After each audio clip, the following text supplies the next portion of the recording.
अर्थात उत्पादन प्रक्रियामां फक्त आकस्मिक कारणों हाजर छे तेवो निर्णय लई शकाय। આપણે પહેલી વ્યાખ્યાનમાળામાં જોઈ ગયા કે ઉત્પાદન પ્રક્રિયામાં બે પ્રકારના ચલનો ફેરફારો આપણને જોવા મળે છે. એક, there are variations in due to chance causes, આકસ્મિક કારણોને લીધે થતું ચલન, અને બીજું છે variations due to assignable causes, સકારણ ચલન, કે ઉત્પાદન પ્રક્રિયામાં જે બીજું ચલન થાય છે તે સકારણ ચલન, જેને નિર્દેશ કરી શકાય તેવા ચલનો કહેવામાં આવે છે. સ્લાઇડ 100 પર આપણે જઈશું. જો એક અથવા વધારે બિંદુઓ ઉપલી નિયંત્રણ સીમા અને નીચલી નિયંત્રણ સીમાની બહાર પડતા હોય તો ઉત્પાદન પ્રક્રિયા સાંખ્યકીય ગુણવત્તા નિયંત્રણ હેઠળ નથી તેમ કહી શકાય. અર્થાત ઉત્પાદન પ્રક્રિયામાં નિર્દેશી શકાય તેવા કારણો હાજર હોય છે. આવા કારણોને શોધીને તેને ઉત્પાદન પ્રક્રિયામાંથી દૂર કરવા જોઈએ. એક્સ બાર અને આર આલેખ માટે સંયુક્ત અર્થઘટન. જો જોઈન્ટ સ્ટડી ઓફ એક્સ બાર અને આર ચાર્ટ. જો મધ્યક એક્સ બાર આલેખમાં એક અથવા વધારે બિંદુઓ ઉપલી કે નીચલી નિયંત્રણ સીમાઓની બહાર પડતા હોય અને વિસ્તાર આર આલેખમાં બધા જ બિંદુઓ બંને નિયંત્રણ સીમાઓની વચ્ચે પડતા હોય તો ત્યારે સરેરાશને અનુલક્ષીને ઉત્પાદન પ્રક્રિયા સાંખ્યકીય ગુણવત્તા નિયંત્રણમાં નથી, પણ વિસ્તાર આર આલેખને અનુલક્ષીને ઉત્પાદન પ્રક્રિયા સાંખ્યકીય ગુણવત્તા નિયંત્રણમાં છે તેવો નિર્ણય લેવામાં આવે છે. અર્થાત નિદર્શો વચ્ચેનું ચલન સાર્થક છે, જ્યારે કોઈપણ ઉપસમૂહના અવલોકનો વચ્ચેનું ચલન સામાન્ય છે. કેટલીક વખત સરેરાશ એક્સ બારની દ્રષ્ટિએ ઉત્પાદન પ્રક્રિયા સાંખ્યકીય ગુણવત્તા નિયંત્રણમાં હોય છે, પરંતુ વિસ્તારની દ્રષ્ટિએ ઉત્પાદન પ્રક્રિયા સાંખ્યકીય ગુણવત્તા નિયંત્રણમાં ન હોય તેવું પણ બને છે. તેથી ઉત્પાદન પ્રક્રિયાના નિયંત્રણ વિશે નિર્ણય લેવાનો હોય ત્યારે સરેરાશ એક્સ બાર તેમજ વિસ્તાર આર આલેખ બંનેનો અભ્યાસ જરૂરી છે. તેથી બંને આલેખોની રચના એક જ આલેખપત્ર પર રચના કરવામાં આવે છે અને ઉત્પાદન પ્રક્રિયા વિશે નિર્ણય કરતા પહેલા બંને આલેખોનો એકસાથે અભ્યાસ કરવો જરૂરી છે. મધ્યક એક્સ બાર અને વિસ્તાર આર આલેખના હેતુઓ. અહીંયા મારી સાથે વિદ્યાર્થી શ્રી સમીક પાઠક બેઠા છે.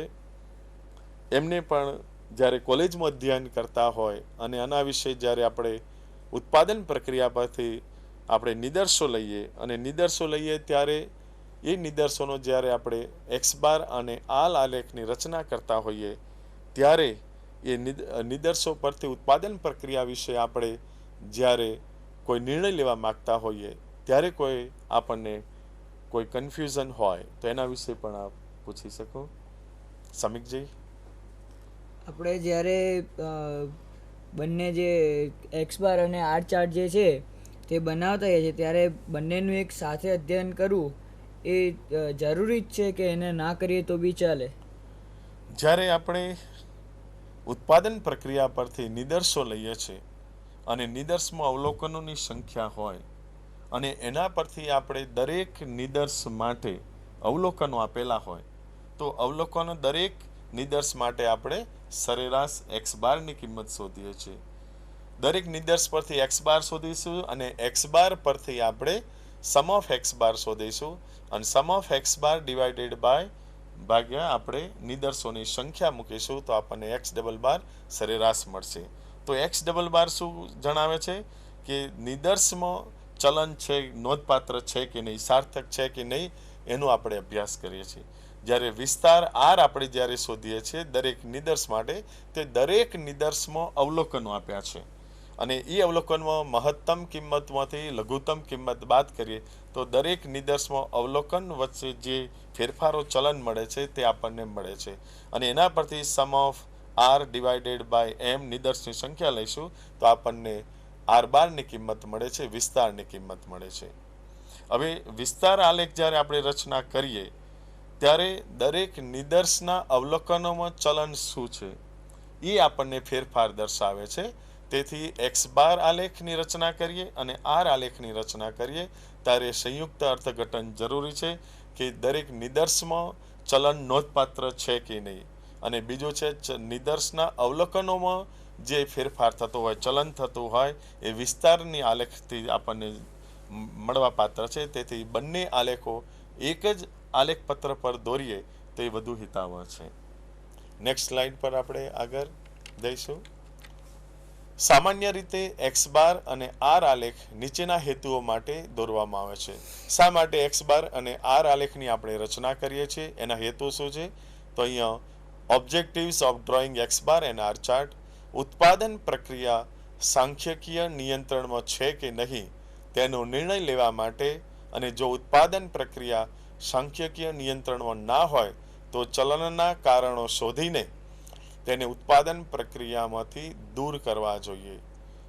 જો ઉત્પાદન પ્રક્રિયા સાંખ્યકીય નિયંત્રણમાં ન હોય તો નિયંત્રણ સીમાઓની બહાર પડતા બિંદુઓને દૂર કરીને સુધારેલી નિયંત્રણ સીમાઓ અર્થાત રિવાઇઝ કંટ્રોલ લિમિટ્સ શોધીને ભવિષ્યના ઉત્પાદન માટે તેનો ઉપયોગ કરવા.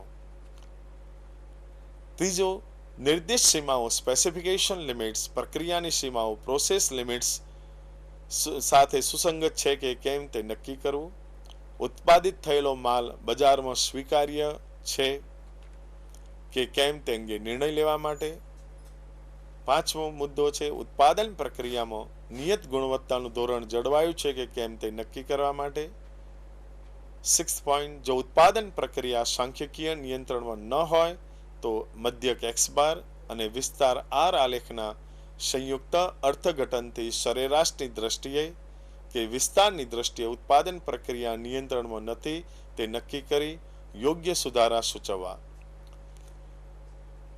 નિયંત્રણ આલેખ પરથી આપણે નિર્ણય લઈએ છીએ, પણ જ્યારે નિર્ણય લેતા હોઈએ ત્યારે ખાસ આપણે એ ધ્યાનમાં રાખવું જોઈએ કે સાનુક્રમનો સિદ્ધાંત, આપણે પહેલા વ્યાખ્યાનમાં જોઈ ગયા કે સાનુક્રમનો સિદ્ધાંતને પણ ધ્યાનમાં રાખીને બધા બિંદુઓ સેન્ટ્રલ લાઇન મધ્યસ્થ રેખાથી લોઅર કંટ્રોલ લિમિટ્સ અને અપર કંટ્રોલ લિમિટ્સ નીચલી નિયંત્રણ સીમા અને ઉપલી નિયંત્રણ સીમાની વચ્ચે આવેલા હોય અને સાનુક્રમના સિદ્ધાંત અનુસાર કાર્ય થતું હોય તો ઉત્પાદન પ્રક્રિયા નિયંત્રણમાં છે તેમ કહી શકાય. આપણે એક ઉદાહરણ અહીંયા લઈશું. એક ઉદાહરણ છે એટલાસ સાયકલની બનાવટમાં બોલ બેરિંગની ધરીની લંબાઈ નીચે મુજબ મળે છે. દરેક ઉપસમૂહમાં 4 બોલ બેરિંગના માપ નોંધવામાં આવ્યા છે. તે ઉપરથી એક્સ બાર અને આર નકશા તૈયાર કરો. અહીંયા દરેક ઉત્પાદન પ્રક્રિયા પરથી એટલાસ સાયકલની બનાવટમાં બોલ બેરિંગની ધરીની લંબાઈ અને દરેક નિદર્શમાં એટલે કે ઉપસમૂહમાં 4 અવલોકનો લીધા છે અને n=4 માટે સ્ટેટિસ્ટિકલ ટેબલ આંકડાકીય કોષ્ટક પરથી આપણને કોન્સ્ટન્ટ મળશે. A2 ની કિંમત છે, D3 ની કિંમત છે, D4 ની કિંમત, A2 ની કિંમત 0.7279 એટલે કે લગભગ 0.73 જેટલી મળે, D3 ની કિંમત 0 અને D4 ની કિંમત 2.28 છે. અહીંયા આપણે ઉત્પાદન પ્રક્રિયા પરથી નિશ્ચિત સમયના અંતરે 15 નિદર્શો લીધેલા છે અને દરેક નિદર્શમાં 4 અવલોકનો છે અને 4 અવલોકનો અહીંયા નોંધવામાં આવેલા છે. પહેલું અવલોકન નિદર્શ છે, એમાં પહેલું અવલોકન 27 સેન્ટીમીટર, બીજું 29 સેન્ટીમીટર, થર્ડ 24 સેન્ટીમીટર અને ફોર્થ 15 સેન્ટીમીટર. આવા દરેક નિદર્શ આપણે નિશ્ચિત સમયના અંતર્ગત ઉત્પાદન પ્રક્રિયામાંથી લીધેલા છે. આવા 15 નિદર્શો લીધા છે અને દરેક નિદર્શમાં 4 અવલોકનની નોંધ કરવામાં આવી છે, જે આપ સ્લાઇડમાં જોઈ શકો છો. એનો ઉકેલ આપણે લઈશું કે એટલાસ સાયકલની બનાવટમાં ઉત્પાદન થતી બોલ બેરિંગની ધરીની લંબાઈ ઉત્પાદન પ્રક્રિયા પરથી કુલ 15 નિદર્શો લેવામાં આવ્યા અને દરેક નિદર્શમાં અવલોકનોની સંખ્યા 4 છે. અર્થાત કુલ નિદર્શો, જેને આપણે સંજ્ઞા m વડે દર્શાવીશું, m=15. દરેક નિદર્શમાં અવલોકનોની સંખ્યા સ્મોલ લેટર n, સંજ્ઞા n જે 4 દર્શાવી છે. અહીં નિદર્શનું કદ n=4 છે.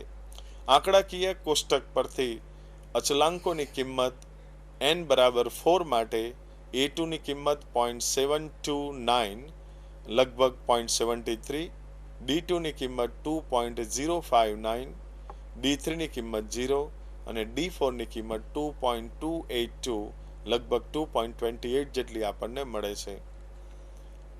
અહીંયા આપણે દરેક નિદર્શ માટે જે 4 અવલોકન હતા એ ચારેય અવલોકનનો સરવાળો, પહેલું અવલોકન આપણી પાસે હતું એનો સરવાળો કર્યો 95 અને એનો મધ્યક શોધીશું તો મધ્યક x બાર 4 અવલોકનનો સરવાળો sum of xi i running from 1 to n, n ની કિંમત 4 ડિવાઇડેડ બાય n, કુલ અવલોકનની સંખ્યા વડે ભાગીશું તો 95/4 23.75 અને જે પહેલું નિદર્શ છે એની અંદર આપણને મહત્તમ કિંમત અને લઘુત્તમ કિંમત આ બંને વચ્ચે જો આપણે તફાવત શોધીશું તો પહેલા નિદર્શ માટે આપણને વિસ્તાર r ની કિંમત મળશે જે અહીંયા 14 કોષ્ટકમાં દર્શાવવામાં આવી છે.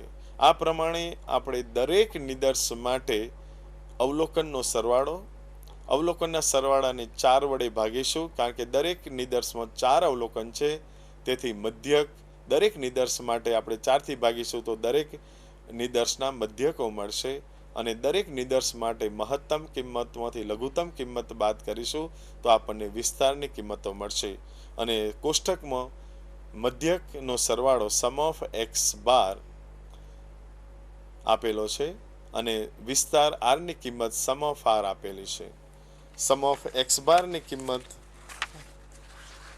સમ of X bar 469.25 divided by કુલ નિદર્શોની સંખ્યા m 15 વડે ભાગીશું તો આપણને x ડબલ બારની કિંમત 31.2833 એટલે લગભગ 31.28 મળે છે.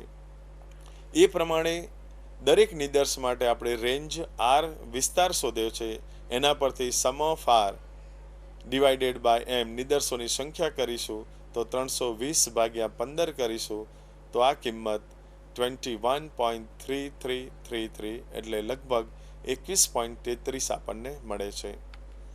હવે આપણે એક્સ બાર આલેખની નિયંત્રણ સીમાઓ શોધીશું જેમાં control limits for X bar chart મધ્યરેખા સેન્ટ્રલ લાઇન એટલે એક્સ ડબલ બાર 31.28, ઉપલી નિયંત્રણ સીમા upper control limit UCL X double bar plus A2 R bar 31.28 plus A2ની કિંમત આપણે ટેબલ પરથી મેળવીશું 0.73 અને R બારની કિંમત 21.33 આપણે જે ગણતરી કરીએ મૂકીશું તો આપણને ઉપલી નિયંત્રણ સીમા મધ્યક આલેખની 46.8509 એટલે લગભગ 46.85 મળે છે. તે જ પ્રમાણે નીચલી નિયંત્રણ સીમા lower control limit X double bar minus A2 R bar આ સૂત્ર મૂકીશું તેમાં કિંમતો મૂકવાથી આપણને નીચલી નિયંત્રણ સીમા એક્સ બાર મધ્યક આલેખ માટે 15.7091 એટલે લગભગ 15.70 પ્રાપ્ત થાય છે.